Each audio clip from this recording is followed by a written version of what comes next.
Kata Allah, tidaklah dari musibah yang telah menimpa, tidaklah dari malapetaka yang terjadi. Apakah itu musibah petaka yang terjadi fil ard, di muka bumi ini? Macam-macam. Bisa terjadi banjir, bisa terjadi tanah longsor, bisa terjadi di situ ada gunung yang meletus, dan peristiwa fenomena yang lain, ya, dan itu musibah-musibah. Wala fi anfusikum, dan termasuk tidaklah sebuah musibah yang menimpa kepada diri kalian. Ketika seseorang sakit, ketika seseorang ajalnya telah sampai, sebabnya macam-macam, ya, maka illa fi kitabim min qabli an nabra'aha, melainkan kecuali semua musibah, semua malapetaka tadi terjadi apa? Fi kitab, sudah dicatat, sudah ditentukan, sudah ditetapkan oleh Allah. Min qabli an nabraha, bahkan sebelum kami menciptakannya. Ai nakhluqul khaliqah, sebelum kami menciptakan makhluk ini semua sudah dicatat, ditetapkan oleh Allah semua kejadian. Jadi bukan kemudian kejadian itu tiba-tiba semacam apa? Wabah COVID-19. Kalla idza balaghatit taraqi wa qila man راق وظن أنه الفراق والتفت الساق بالساق إلى ربك يومئذ المساق. Barakallahu fikum. Pada kesempatan malam hari ini kita masih memperdalam tentang pembahasan hadis yang ke-9 dari hadis yang disebutkan dalam kitab Bahjatul Qulub Al-Abrar, yakni al-imanu bil qadar, iman tentang takdir atau iman kepada takdir Allah. Sebagaimana beriman dengan takdir Allah, wal imanu bil qadari la yatimmu illa bi arba'ati umur. Ketika seseorang beriman dengan takdir Allah, dan itu termasuk di antara rukun iman yang keenam, dan itu termasuk rukun iman yang ditekankan, ya, untuk kaum muslimin. Tidak akan sempurna seseorang beriman dengan takdir kecuali dengan 4 perkara. Jadi kalau kita ingin dinilai menjadi orang-orang beriman dengan takdir Allah, maka tidak akan sempurna kecuali dengan 4 perkara. Yang pertama, al-imanu bi anna Allah alimun kullama yakunu jumlatan wa tafsilan bi ilmin sabiq. Yang pertama, wajib kita memahami, maka kita harus mengimani sesungguhnya Allah maha mengetahui semua yang ada, semua makhluknya, baik yang di langit, baik yang di bumi, atau di dalam bumi, atau antara langit dan bumi, ya, yang kecil, yang besar. Maka Allah Taala mengilmui, Allah Maha tahu jumlatan secara global, wa tafsilan ataupun secara rinci, bi ilmin sabiq, dan Allah itu Maha tahu sudah dahulu. Dengan kata lain disebutkan di sini al-imanu bi ilmi lahi al-azali bi kulli syai'in qabla wujudih. Jadi kita mengimani Allah Maha tahu sejak zaman azali kepada segala sesuatu sebelum sesuatu itu ada, ya, termasuk pula Allah Maha tahu tentang seluruh perbuatan hambanya sebelum hamba berbuat. Allah sudah Maha tahu. Jadi ini pertama. Mana dalilnya? Disebutkan dalam firman Allah, A'udzu billahi minasyaitonir rajim. Alam ta'lam anna Allah ya'lamu ma fis samai wal ard. Inna dzalika fi kitab. Inna dzalika 'ala Allah yasir. Surah Al-Hajj pada ayat 70. Bukankah kalian mengetahui Sesungguhnya Allah Tabaraka wa Ta'ala, Allah ini maha tahu terhadap segala sesuatu, apakah itu yang ada di langit ataupun di bumi. Allah itu maha tahu. Inna dzalika fi kitab, dan sesungguhnya semuanya itu maka telah ditulis oleh Allah Tabaraka wa Ta'ala. Dengan kata lain, fi kitab, sudah dicatat, sudah ditetapkan oleh Allah. Sehingga kadang dengan kalimat kitab, semisal ketika Allah berfirman tentang kewajiban puasa dengan kalimat kitab, kutiba, cuma bentuknya pasif, diwajibkan, telah ditetapkan, itu maknanya. Ya, tentang puasa, tentang kisos juga begitu. Kutiba alaikumul kisos, itu maknanya apa? Ditetapkan Allah Tabaraka Ta'ala. Tapi ada pun yang dimaksudkan apa? Bahwa segala sesuatu yang terjadi di muka bumi ini maka telah ditetapkan Allah. Sesungguhnya yang demikian itu bagi Allah mudah. Itu pertama. Kita harus mengilmui, kita harus mengimani Allah Maha tahu semua yang ada global secara rinci sejak zaman azali, sebelum ada makhluk ini, sebelum ada bumi ini, sebelum ada langit ini. Dan Allah pula Maha tahu seluruh perbuatan hamba sebelum hamba melakukan perbuatan tersebut. Yang kedua, Anallah kataba fi lauhil mahfuz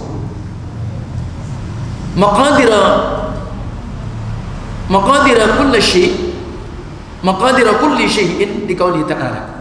Ini yang kedua, kalau beriman dengan takdir supaya sempurna, sesungguhnya Allah telah menetapkan semuanya, ditulis, dicatat di lauhil mahfuz, tentang takdir-takdir semua yang ada, segala sesuatu sudah ditulis oleh Allah.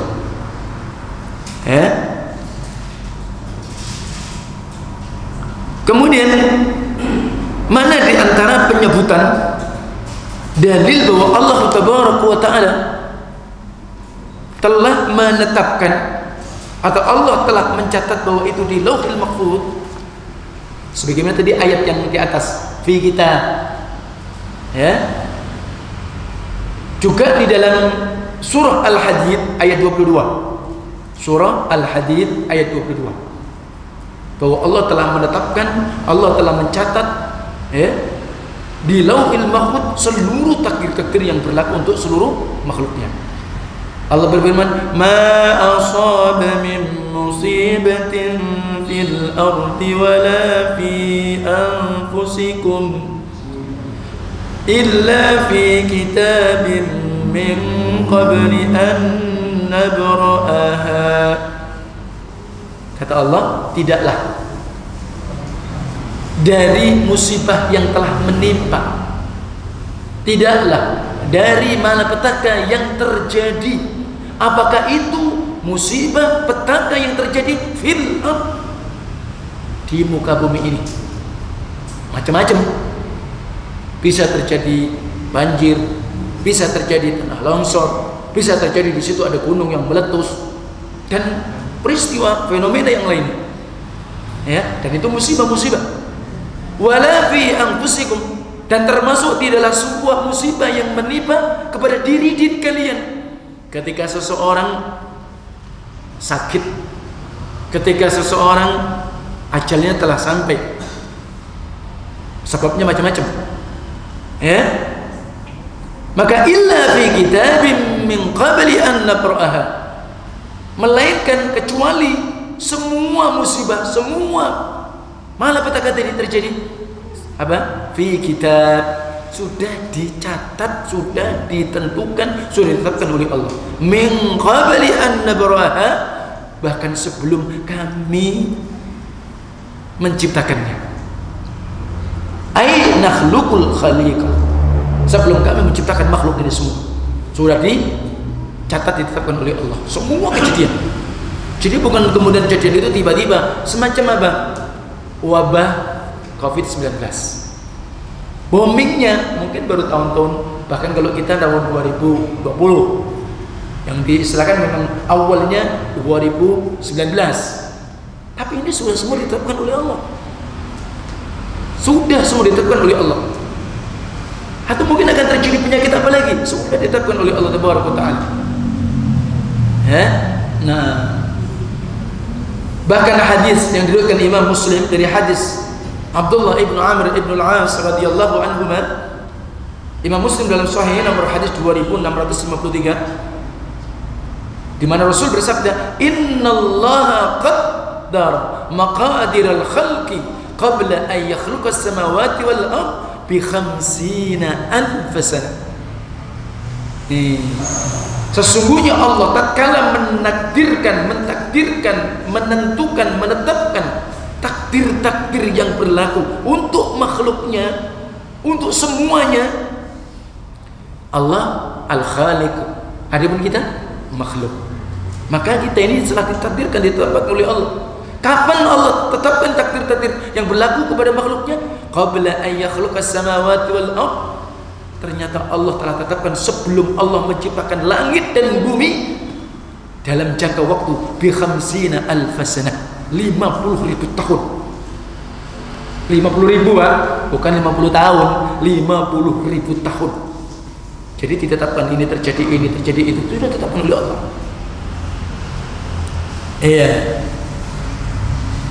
Kemudian berikutnya, di antara iman kepada takdir yang ketiga supaya sempurna, supaya disebutkan dengan iman takdir yang benar, annahu la yakun syai'un fis samawati wal ard illa bi iradatillah wa masyiatihi ad-da'iratu bainar rahmati wal hikmah yahdi man yasha'u bi rahmatihi wa yudhillu man yasha'u bi hikmatihi la yus'alu amma yaf'al likamali hikmati wa sultani wa hum yus'alun wa ma waqa min dhalika fa innahu mutabiqun li ilmi as-sabiq wa lima katabahu fil lawhil mahfuz.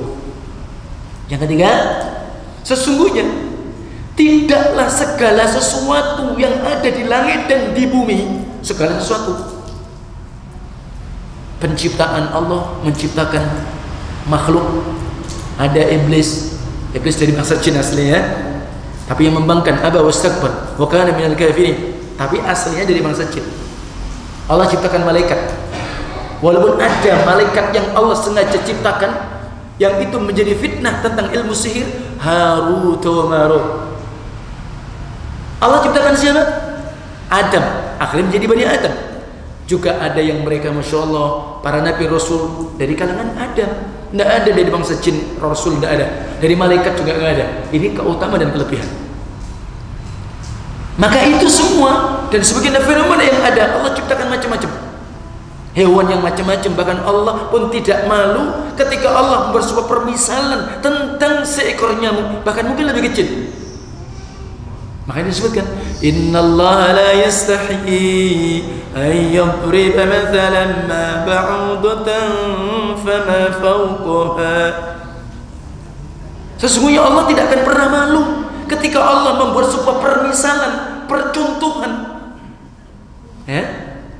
seekor nyamuk, bahkan mungkin lebih kecil dari nyamuk.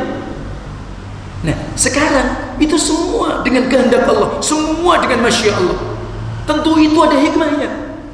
Walaupun kita dalam kehidupan kita terjadi kan, pernah terjadi sebuah fenomena terjangkit yang namanya demam berdarah, bahkan sampai mematikan. Maka mindset, pemahaman tergantung bagaimana keimanan dia kepada takdir tadi. Maka Allah katakan, fa ammal ladzina amanu faya'lamuna annahu al-haqqu mir rabbihim. Kalau dia orang yang beriman, maka dia mengatakan, memang ini datang dari Rabb kami, memang ini karena kehendak Allah, karena ini adalah keinginan Allah, tentu dengan hikmah Allah. Tapi wa ammal ladzina kafaru, adapun kalau orang-orang kafir, untuk apa Allah ciptakan? Nih bedanya di situ. Maka semuanya, apakah itu yang baik atau yang buruk, mungkin dalam pandangan manusia, cuma dia tidak paham di hakikat apa, di hakikat daripada rahmat apa, hikmah atau rahmat Allah Taala. Maka semua itu dengan kehendak Allah, dengan masya Allah. Maka itu pula beredar, mengintari antara rahmat dan hikmah. Maka Allah, ketika Allah memberikan hidayah, petunjuk Islam, petunjuk iman, petunjuk Quran dan Sunnah, tentu kepada siapa? Man yasha'u birahmatih, orang yang Allah kehendaki dengan rahmatnya. Sehingga ketika orang itu menjadi seorang muslim, menjadi orang yang mukmin, orang yang dia kembali Quran dan Sunnah, adalah orang yang dia kehendaki Allah dengan rahmat Allah. Tapi sebaliknya, sallallahu alaihi wasallam, wa yudillu man yasha' bihikmatih. Dan ketika Allah sesatkan, ternyata dia tidak dapatkan hidayah iman wal Islam, dia ternyata tidak kembali, kalau dia orang Islam kembali Quran dan Sunnah, maka ini pula dengan kehendak Allah, dan tentu ada hikmahnya pula di balik itu.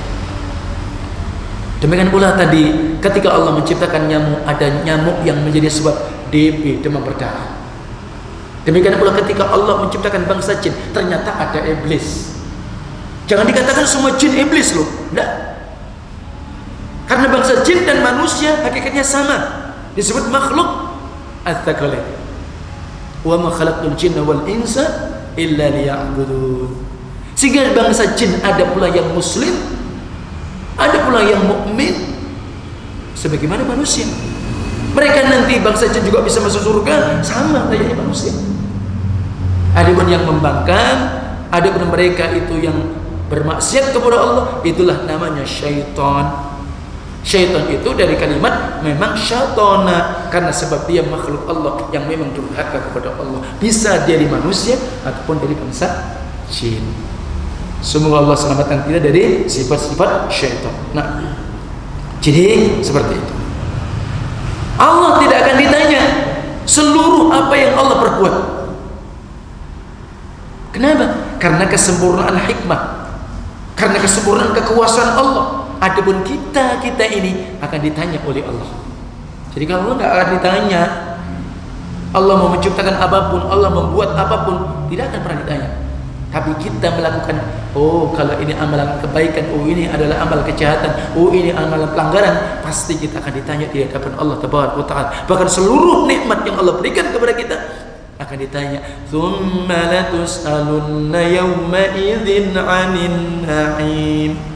Kemudian sungguh benar-benar kalian akan ditanya seluruh nikmat-nikmat yang Allah pernah anugerahkan kepada antum.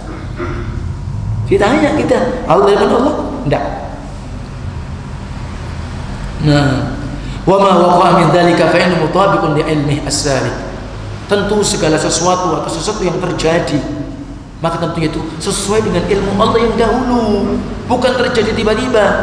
Lima katabahu fil lauhil mahfuz, seperti apa atau sebagian sesuatu yang Allah telah tetapkan di lauhil mahfuz. Sehingga Allah berfirman, inna kulla syai'in khalaqnahu biqadar. Surah Al-Qamar ayat 49. Sesungguhnya kami telah menciptakan semua yang ada dengan ketetapan dan dengan ketentuan. Maka oleh sebab itu Allah juga punya kehendak. فَمَنْ يُرِدِ اللَّهُ أَنْ يَهْدِيَهُ يَشْرَحْ صَدْرَهُ لِلْإِسْلَامِ وَمَنْ يُرِدْ أَنْ يُضِلَّهُ يَجْعَلْ صَدْرَهُ ضَيِّقًا حَرَجًا. Al-An'am ayat 165. Maka barang siapa yang Allah kehendaki, berarti Allah ingin, Allah mau, tentu dengan hikmahnya. Kalau dengan rahmatnya, ketika Allah menginginkan, Allah berikan hidayah kepada seseorang yang Allah kehendaki, hatinya yashrah sadrahu lil Islam, karena diberi hidayah, artinya hatinya akhirnya apa? Lapang, dadanya lapang, bisa menerima Islam, bisa menerima seluruh aturan-aturan Allah, bisa menerima seluruh larangan-larangan Allah, lapang dia. Maka dia apa? Sami'na wa ata'na, kami mendengar dan kami taat. Kenapa? Kalau Allah berikan hidayah. Makna di sini adalah hidayah at-taufiq wal ilham. Ini adalah haknya Allah, prerogatif Allah. Kalau namanya taufik wal ilham.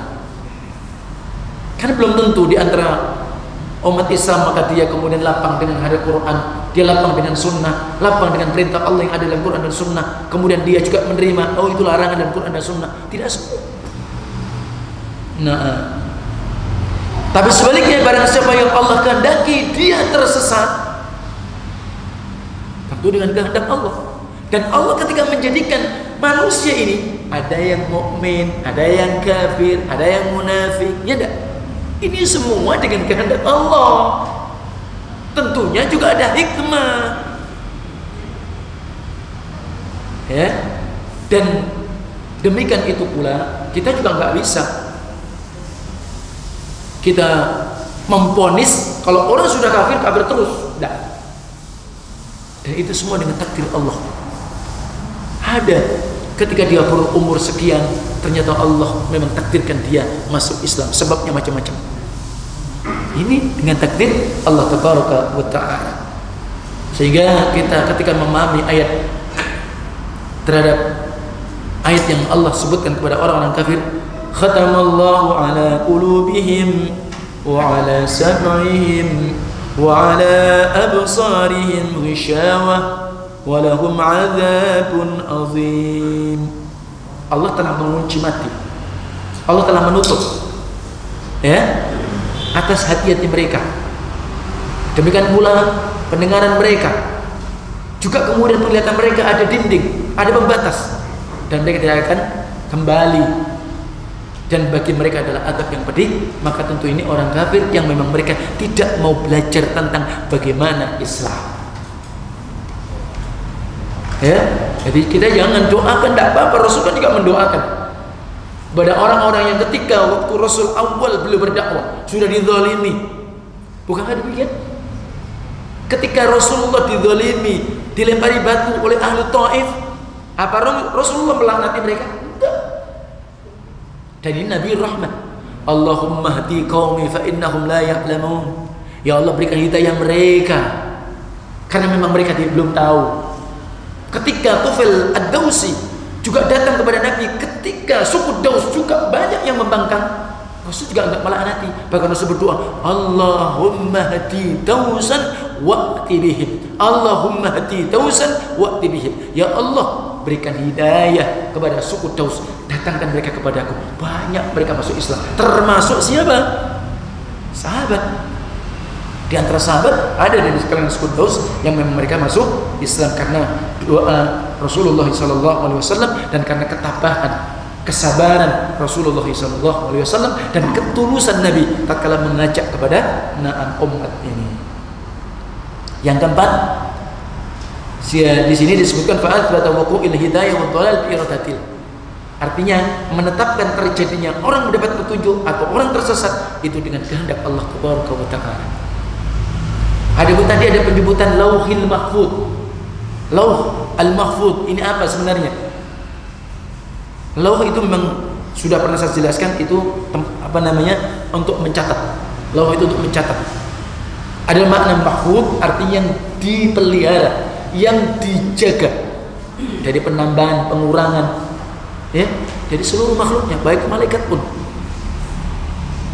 Cuma berasal dari mana? Kalau kita biasa lauh itu mencatat, kadang-kadang dengan papan tulis, kadang dengan buku tulis, ya.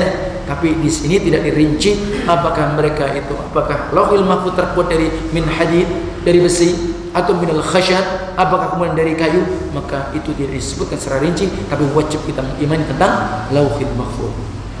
Yang keempat, beriman kepada takdir itu akan sempurna, maka harus mengimani prinsip yang keempat, anna kulla syai'in fis samawati wal ard makhluqun lillahi ta'ala. Ini sesungguhnya segala sesuatu yang ada di langit dan di bumi, maka itu makhluk bagi Allah. Tidak ada pencipta selain Allah, tidak ada pemelihara, pengatur selain Allah. Maka ketika kita mengucapkan hamdalah, alhamdulillahi rabbil alamin, segala puji hanya milik Allah. Siapa Allah? Rabb seluruh alam. Makna Rabb di situ apa? Yang menciptakan, yang mengatur, yang menguasai. Apa itu alam? Seluruhnya, baik alam yang nyata, alam yang tidak kelihatan, semuanya. Alam jin, alam malaikat, alam yang nyata kita sebagaimana dunia ini, langit, bumi, ini namanya alam. Maka selain Allah namanya alam, adapun Allah adalah Rabb tadi. Sehingga Allah adalah Al-Khaliq, dan yang selain Allah namanya makhluk. Sehingga semua makhluk apapun, hatta virus apapun, itu adalah makhluk Allah dan dengan takdir Allah tabaraka wa ta'ala. Bedanya kalau itu asalnya dibuat oleh manusia, ada konspirasi, seandainya itu benar, maka Allah tidak akan pernah ridho. Maka dia pun akan ditanya oleh Allah dan mempertanggungjawabkan apa yang dia lakukan. Kalau amal yang dia lakukan kebaikan, tentu Allah itu ridho. Sehingga Allah berfirman, wa khalaqa kulla syai'in faqaddarahu taqdira. Dan dia Allah telah menciptakan semua yang ada, maka dengan ketetapan takdir yang sebenar-benarnya. Wa qala ala lisani Ibrahim, dan ketika Allah berfirman, tentunya ini diperuntukkan kepada Ibrahim, ya, dan dalam surat As-Saffat ayat 96, wallahu khalaqakum wa ma ta'malun, dan Allah itu yang menciptakan kalian, dan termasuk apa yang kalian perbuat itu juga diciptakan oleh Allah. Antum mau pergi cari maisha, mau ke kantor atau mau kemana, ditakdirkan Allah apa antum bisa sendiri? Takdir Allah. Kenapa? Karena kita nggak punya kekuatan. Makanya hauqalah kan jelas, la haula wala quwwata illa billah. Tidak ada daya dan kekuatan kecuali milik Allah. Jadi kita punya daya, punya kekuatan, punya upaya, itu pun dengan takdir Allah tabaraka wa ta'ala. Nah, ini perlu dipahami. Kemudian berikutnya, termasuk manusia juga punya keinginan, punya kemauan, tapi tidak keinginan kemauan manusia pasti terjadi, kecuali itu pun dengan kehendak Allah tabaraka wa ta'ala. Nah, tentang takdir ada dua macam. Artinya takdir itu sudah semua ditetapkan oleh Allah yang terjadi untuk makhluknya, maka ada dua macam. Kata beliau Syekh Fauzan hafizallahu ta'ala, maka ada takdir amun syamil likulli kain, wa huwa al-maktub bi lawhil mahfuz, faqad kataba Allah fihi maqadir kulli syai' ila an taquma as-saa'ah, kama bil hadithi alladhi rawahu Abu Dawud fi sunanih an Ubadah ibn Samit qala Rasulullah. Takdir yang pertama disebut dengan takdir yang sifatnya umum. Takdir umum ini mencakup semua yang ada, umum, dan itu dicatat oleh Allah di Lauhil Mahfuz.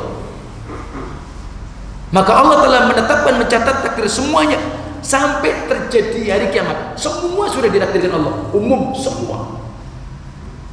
Hadis riwayat Abu Dawud dari Ubadah bin Samit, dia mengatakan, aku pernah mendengar Rasul bersabda, perhatikan, awwalu ma khalaqallah, makhluk yang Allah ciptakan pertama Allah ciptakan bukan bumi, bukan langit.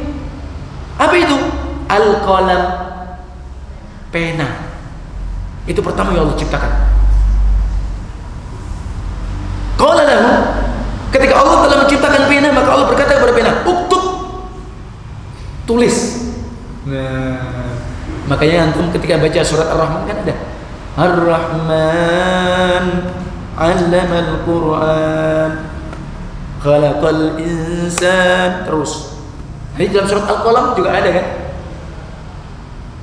Termasuk dalam surat Al-Alaq, Iqra bismi rabbikal ladzi khalaq khalaqal insana min 'alaq Iqra wa rabbukal akram alladzi 'allama bil qalam. Nah, sudah. Ini pertama kali makhluk, kalau ditanya makhluk apakah yang Allah pertama kali ciptakan, pertama namanya kolam. Setelah itu Allah mengatakan tulislah. Maka kolam pena tadi mengatakan, wa ma aktub, apa yang aku mau catat ya Allah? Maka Allah pun berfirman, uktub maqadira kulli syai' hatta taqum as-saa'ah. Tulis semua ketetapan segala sesuatu sampai nanti yaumul qiyamah. Jadi dari kita lahir dulu, dari awal diciptakan langit bumi semua sudah dicatat oleh sampai terjadinya kapan nanti kiamat. Ini ada takdir umum untuk seluruh makhluk. Wa takdir mufassal li takdiril 'am. Adapun takdir yang terperinci untuk takdir yang umum tadi ada rinciannya. Tadi kan umum dari awal sampai kiamat. Yang pertama, takdirul umri. Takdirul umri, tentang takdir umur ajal kita. Seperti hadis Ibnu Mas'ud. Ketika manusia proses kejadiannya ini 40 hari. Apa itu? Nutfah 40 hari, alaqah 40 hari, mudghah, kan begitu proses di dalam janin. Ketika dia berumur berapa? 4 bulan 10 hari maut, maka Allah pun utus malaikat meniup ruh dan mencatat. Apa itu? Pertama, ajal. Jadi ajal kita ini semuanya, walaupun sebab orang ajal itu, naudzubillah min dzalik, semoga Allah lindungi kita, menjaga kita, keluarga kita, turun kita, bunuh diri di sana. Ini juga sudah ditetapkan Allah. Naudzubillah min dzalik, sallallahu alaihi wasallam, mungkin saja orang yang ya macam-macam harus sakit lama misal, itu dengan takdir Allah. Atau orang mati tanpa sebab seakan-akan kita, itu pun dengan takdir Allah. Ajal ya, likulli ummatin ajal, sudah ditetapkan oleh Allah. Tidak bisa kita mau main-main sama malaikat, nggak bisa. Malakul maut, nggak bisa. Ya kalau sudah ajal sudah. Kenapa? Rasulullah ya wafat, mereka wafat. Innaka mayyitun wa innahum mayyitun. Engkau juga akan mati Muhammad, mereka manusia juga akan mati. Ajal pertama. Yang kedua apa? Rizki. Rizki kita ini sudah ditetapkan oleh Allah. Cuma jangan kalau malas kerja alasannya sudah ditakdirkan, ini keliru. Antum nggak tahu rezeki antum dikasih berapa. Ya betul tidak? Lah iya. Nih, maka pernah saya sampaikan, ketika seseorang awalnya dia mungkin saja pedagang di Perko. Perko itu emper toko, di depan toko. Ya, mungkin dia bisa dengan sebab dia usaha, dengan berdoa, ngumpulin, bisa beli toko. Tapi jangan dia katakan memang kalau ditakdirkan Allah memang sudah jadi orang yang jual di emper toko, nggak bisa begitu. Dan dia kok berhujah, berdalil dengan apa yang dia nggak tahu. Walaupun memang kita ditakdirkan Allah, rezeki kita coba berapa kita nggak tahu. Sehingga kita ada usaha, ada ikhtiar tentang rezeki. Kemudian yang ketiga, amal. Jadi seseorang itu nanti amalnya condong ke baik atau ke buruk, itu termasuk. Orang ini menjadi ahli syar, ini menjadi ahli ta'ah, ahli khair, itu begitu ditetapkan oleh Allah. Cuma kan juga Allah berikan takdir, oh iya, di sini syariat, ini yang dicintai Allah, ini yang tidak disukai oleh Allah, seperti itu. Kemudian yang keempat, wasyaqawati au sa'adati, surga dan neraka. Apakah antum kita ahli jannah atau ahli nar, semua ditetapkan oleh Allah. Tapi bukan kemudian orang yang memahami seakan-akan begini, memang kalau saya sudah ditakdirkan ahli neraka ya sudah, nggak bisa. Ya? Nah. Jadi barakallahu fikum, Allah pun berikan jalan, oh ini loh ahlul jannah, oh ini ahli nar, seperti itu. Semua ditetapkan dalam syariatnya juga. Ini yang pertama tentang umuri sebutkan. Yang kedua, at-takdirul hauli, takdir tahunan. Ada takdir tahunan. Wa huwa ma yaqdiru fi lailatul qadar min waqa'il 'am. Dan ini peristiwa ditetapkan ketika terjadinya malam Lailatul Qadar. Setiap tahun kan? Nah, maka Allah berfirman, dan itu terjadi dalam satu tahun, dari Ramadan ke Ramadan. Ya. Fiha yufraqu kullu amrin hakim. Di sana ditetapkan oleh Allah untuk membedakan, untuk menetapkan semua perkara dengan Allah yang Maha Bijaksana. Jadi itu terjadi tahunan. Yang ketiga, takdir yaumi, takdir harian. Takdir harian. Yani wa huwa ma yaqdiru min hawadithil yaum min hayah wa maut. Ya, wa iz wa dhul ila ghairi dzalik. Harian. Apa yang terjadi setiap hari? Ada orang ya hampir tentang kehidupan dia, orang itu mati, ya kan? Kemudian apa namanya? Kemuliaan, kehinaan atau yang selainnya. Pokoknya harian terjadi. Maka disebutkan dalam Al-Quran sebagaimana di dalam surah Ar-Rahman ayat 29, kulla yaumin huwa fi sya'an. Setiap hari maka Allah yang menentukan takdir urusannya setiap hari. Nah, jadi itu diantaranya. Jadi pertama ada umum, semua terjadi, itu umur, ya. Kemudian apa tadi? Tentang tahunan, kemudian harian. Maka senantiasa sebagai seorang muslim beriman dengan takdir umum ataupun secara rinci, maka barang siapa yang dia mengingkari satu saja, maka dia tidak disebut dengan orang beriman dengan takdir. Barang siapa yang tidak beriman dengan takdir, maka berarti dia telah mengingkari rukun dia dan rukun-rukun iman.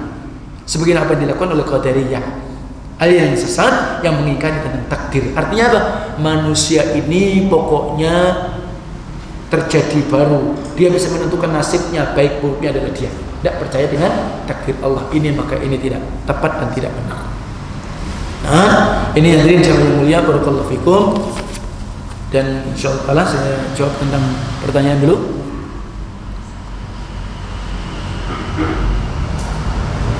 Iya. Apa yang harus diulang sholat jika berhadas? Apa harus diulang sholat jika berhadas atau buang angin ketika salam terakhir waktu sholat? Nah, barakallahu fikum. Ini salam terakhir ini gimana? Kalau memang dia sudah assalamualaikum warahmatullah, kanan sudah, ke kiri langsung buang angin, maka ada khilaf yang beberapa ulama. Ya, karena di sana apakah sebenarnya salam itu hanya satu saja ke kanan, yang ke kiri itu gimana hukumnya? Ada khilaf. Ya, jadi mengatakan hanya sekali saja itu rukunnya, ada pun yang satu itu beda. Sunnah ada yang mengatakan seperti itu. Nah, jadi kalau sudah assalamualaikum warahmatullah baru mau salam kentut, maka sah dari yang pendapat ini. Tapi yang kuat itu salam tetap 2 kali, ke kanan dan ke kiri. Kalau salat jenazah salamnya ke kanan saja sekali, itu yang sahih.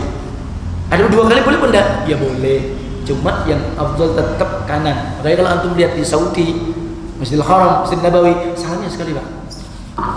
Kalau salat jenazah. Tayyib. Jadi itu ya. Jadi kalau sebelum salam kentut yang ulang lagi Pak dari awal. Gitu ya. Nah. Bagaimana menasihati teman yang ngobrol di saat kajian? Ya pelan-pelan lah, diingatkan. Mungkin lagi baru ketemu ya sudah. Ya. Tayyib. Jadi ya perlu diingatkan. Apakah mendapatkan suami yang zalim, yang akhlaknya kurang baik, apakah termasuk takdir dari Allah? Jadi dapat istri yang zalim, akhlaknya tidak bagus, apakah takdir Allah? Gitu ya. Nah, barakallahu fikum. Yang awalnya antum kan yang milih. Tidak. Nah, cuma kalau prosesnya antum itu dengan pacaran repot. Kenapa? Ya kalau pacaran kan satu sama lain tidak mungkin melihatkan yang buruk kok Pak. Ya baik-baik tok toh, karena pacaran kan tidak mungkin disembunyikan. Habis 3 bulan nikah, lu kaget dia. Kan begitu ya Pak? Iya, imitasi semua. Makanya dalam syariat Islam nggak ada gitu. Tanya, kan begitu. Nah, barakallahu fikum. Iya, yang namanya ya seseorang itu akhlak tidak baik, baik suami istri, ya itu terjadi dalam sebuah rumah tangga. Tapi kalau kondisinya berlebihan, ya tetap kan ada nasihat. Berarti juga sabar. Selama itu bukan pelanggaran prinsip, ya tetap sabar. Para salaf juga banyak yang sabar, banyak yang bersabar. Ya, adapun kalau istrinya Fir'aun, istrinya yang Masya Allah kan on-nya. Ada kebalikannya juga kan seperti itu. Jadi intinya jangan kalau kemudian istri itu posisinya dia akhlaknya tidak baik, zalim, ya kita bersabar, bukan berarti tidak perbaikan, tetap ada nasihat di situ. Lebih-lebih kalau ada sisi-sisi yang nusyus. Kan Al-Qur'an disebutkan begitu ya. Jadi kalau Al-Qur'an menyebutkan apa? Jadi apabila kalian khawatirkan bahwa istri-istri itu adalah nusyus, maka diperintahkan menasihati. Kemudian bisa ranjang sementara, maka boleh dipukul tapi ghairi mubarrih. Jadi begitu, itu ada aturannya. Tapi mukulnya pun itu karena mendidik. Kalau memang tidak harus dengan memukul, tentunya lebih afdal. Jadi jangan kemudian dalil boleh mukul, wah dipukuli, namanya KDRT, tidak betul. Ya, tayyib. Jadi tadi seperti itu, ya tayyib itu Allah juga takdirkan baik dan buruk. Kalau kita kondisi istri kita, anak kita, kita juga muhasabah. Kita muhasabah. Ya, kita juga perlu, ya berarti perlu ada apa? Nasihat. Begitu ya. Nah, baik, tapi bukan kita vonis wah semua sudah takdir saya, diam aja, ya enggak, tetaplah kita artinya apa? Berusaha menasihati, bagaimana diajak pada teman yang baik, diajak mungkin di majelis ilmu, kan begitu, semua bisa berubah dengan izin Allah. Kenapa? Sesungguhnya Allah tidak akan merubah keadaan satu kaum kalau dia tidak ada niat untuk merubah. Wallahu alam, semoga bermanfaat. Subhanakallahumma wa bihamdika asyhadu an la ilaha illa anta astaghfiruka wa atubu ilaik. Assalamualaikum warahmatullahi wabarakatuh.